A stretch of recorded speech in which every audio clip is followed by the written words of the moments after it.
Hello जी, नमस्कार। मैं हूं डॉक्टर नूतन प्रकाश विश्वकर्मा। और जैसा कि हमने अपने इस प्लेलिस्ट में स्टार्ट किया था नीट के लिए पूरी बायोलॉजी को पढ़ाना, तो लास्ट लेक्चर्स में हमने खत्म किया था प्रोटिस्टा को, किंगडम प्रोटिस्टा को दो तीन पार्ट में फिनिश किया हमने। तो चलिए आज रिवीजन के लिए हम क्विकली एक रिवीजन के लिए थोड़े से क्वेश्चंस लेते हैं, जैसे प्रोटिस्टा से रिलेटेड अब तक के जो क्वेश्चन नीट में पूछे गए हैं या जो इम्पोर्टेंट है उनको हम सॉल्व करने की कोशिश करते हैं। तो चलिए हमारा पहला क्वेश्चन है। आप इसका आंसर सोचिए कि इसका आंसर क्या हो सकता है। थीका और लोरिका इज क्या है? थीका या लोरिका क्या है? तो इसका आंसर क्या होगा? आपको पता होगा कि जो क्राइसोफाइट्स में जो दो डब्बे जैसे स्ट्रक्चर होते हैं, आप उनको बोलते हैं एपिथीका, और जो सेल वॉल का है उसके ऊपर बोलते हैं, ऊपर वाले को एपिथीका और नीचे वाले को क्या बोलते हैं? हाइपोथीका।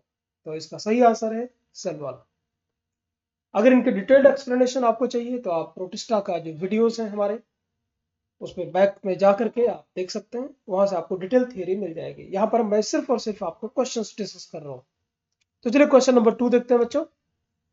व्हिर्लिंग whips are called so because of. Whirling whips का मतलब क्या होता है? व्हिर्लिंग मतलब होता है घुमावदार, है ना, कोई चीज को घुमा देने का। जैसे लट्टू लट्टू होता है ना, तो लट्टू के चारों तरफ आप क्या करते हो? धागे को घुमा देते हो।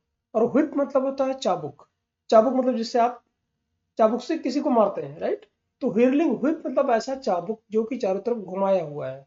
तो अगर ऐसा आप देखेंगे है क्या, आकर व्हिर्लिंग व्हिप्स हम क्यों बोलते हैं, तो आप इसे देखोगे एक मोड ऑफ मूवमेंट होता है, एक तरीका होता है मूवमेंट का। किसके अंदर होता है?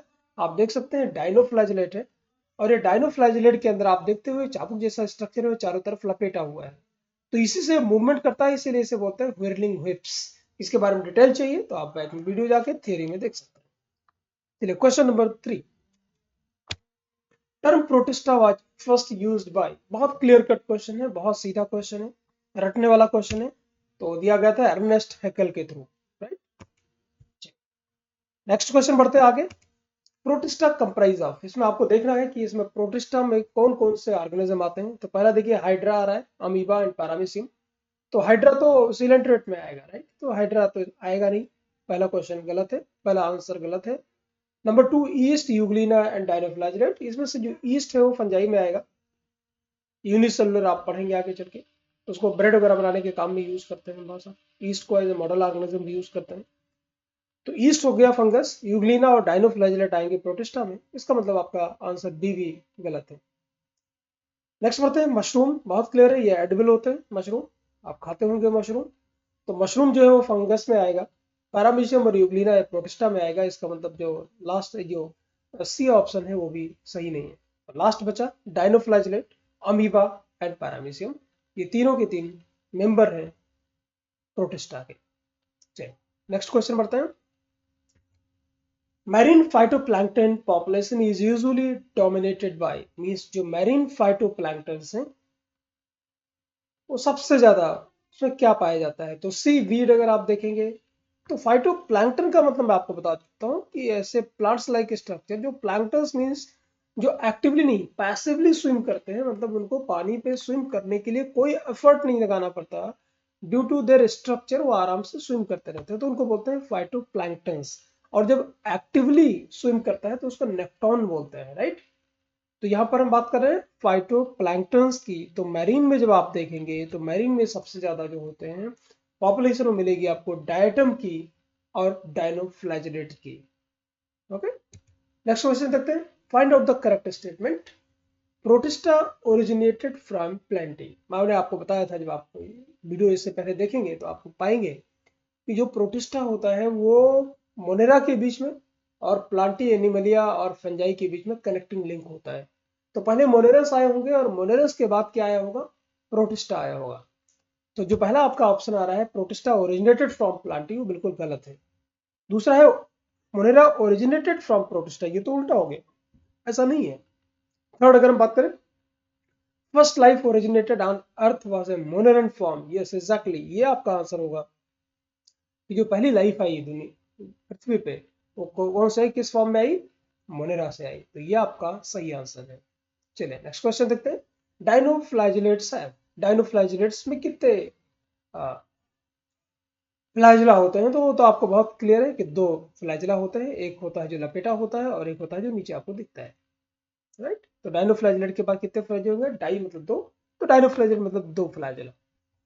न्यूट्रिशन इन डाइनोफ्लैजेलेट, और डाइनोफ्लैजेलेट्स के अंदर अगर हम न्यूट्रिशन देखेंगे तो ऑटोट्रॉफिक भी होते हैं, होलोट्रॉफिक भी मिलेंगे और आपको फोटोसिंथेटिक भी मिलेंगे। रेड टाइड कैसे होती है, तो रेड टाइड की अगर हम बात करें तो रेड टाइड एक आपको रेड टाइड मिलेगी गोनिलॉक्स के थ्रू, और गोनिलॉक्स में देखिए ये भी प्रोटिस्टा का मेंबर है गोनिलॉक्स। डिटेल में आप जाएंगे थ्योरी में तो आपको गोनिलॉक्स का मैंने बताया हुआ है, आप देख सकते हैं। तो देखिए रेड टाइड है ना। देख सकते हैं question, fire algae is the common name of some. Fire algae किसका कॉमन नेम है, तो इसमें पहला ऑप्शन है diatoms catch fire, which catch fire, नहीं है, ऐसा बिल्कुल नहीं है। डाइनोफ्लैजेलेट व्हिच शो बायोल्यूमिनेसेंस, ये आपका सही आंसर है कि क्योंकि जो डाइनोफ्लैजेलेट के कुछ मेंबर्स होते हैं वो क्या करते हैं, उनमें बायोल्यूमिनेसेंस शो होता है, इसीलिए इसे हम क्या बोलते हैं, फायर एल्गी भी बोलते हैं। देखिएगा कितना सुंदर दिखता है इसको, ब्यूटीफुल। अगर रात में देखेंगे आप तो आपको समुद्र के किनारे आपको ऐसा कहीं कहीं आपको दिखाई पड़ेगा, बहुत ही सुंदर होता है। लोग इसके जो टूरिस्ट होते हैं वो देखने जाते हैं, इसको बोलते हैं फायर एल्गी रात में, राइट। रिजर्व फूड इन डाइनोफ्लैजेलेट, बहुत क्लियर कट है, डाइनोफ्लैजेलेट का जो रिजर्व फूड मटेरियल होता है स्टार्च होता है। आगे बढ़ते हैं, example of A bioluminescent protozoan, कौन सा इसमें से कौन सा है जो इसमें बायोल्यूमिनेसेंट है, तो ये आपका या आपका जो आंसर आएगा वो आएगा नॉक्टिल्यूका, राइट। तो ये नॉक्टिल्यूका है जो कि बायोल्यूमिनेसेंट है।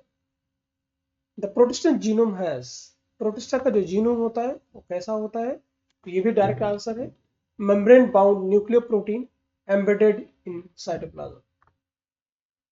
लिख सकते हैं, the protist that reproduce both bye binary fission and conjugation, इनमें से कौन सा है जो बाइनरी फिशन या कॉन्जुगेशन दोनों के थ्रू होता है, तो आप देखिएगा इसमें दो है।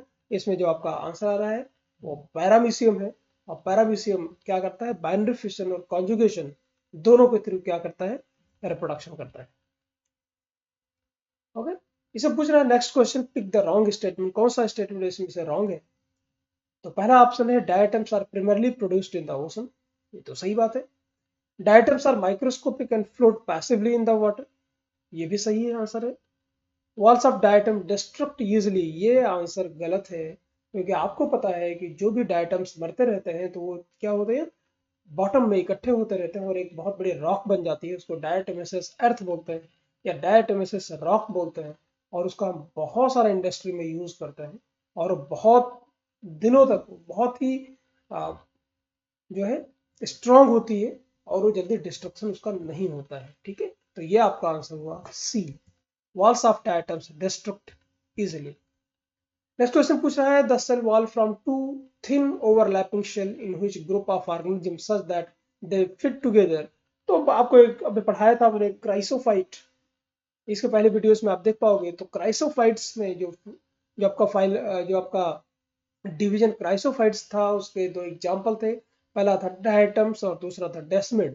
तो डायटम्स में हमने बताया था कि इसके अभी इसके पहले वाले क्वेश्चन में मैंने बात किया था कि दो डब्बे जैसे स्ट्रक्चर है, जैसे आपका सोप केस होता है वैसा ही, तो ये आपको मिलेंगे क्राइसोफाइट्स में। तो नेक्स्ट क्वेश्चन है, which kingdom incorporate phytoplankton and जू प्लैंक्टन, किस में होंगे, तो आपका सीधा आंसर है प्रोटिस्टा में ही फाइटोप्लैंक्टन और जू प्लैंक्टन होता है। ऑलराइट, तो ये रहे कुछ सिंपल से क्वेश्चन जो नीट के लिए इंपॉर्टेंट है, या पहले से पूछे जा चुके हैं या आगे पूछे जा सकते हैं। उम्मीद करता हूँ आपको शॉर्ट में रिवीजन हुआ होगा आपका प्रोटेस्टा का। अगर आपको वीडियो समझ में आया हो, पसंद आया हो, तो आप लाइक कर सकते हैं, अपने दोस्तों के साथ शेयर कर सकते हैं, और नए नए वीडियोस पाने के लिए आप इसे सब्सक्राइब भी कर सकते हैं। मिलते हैं जल्दी नए वीडियो के साथ, till then take care, thank you, जय हिंद।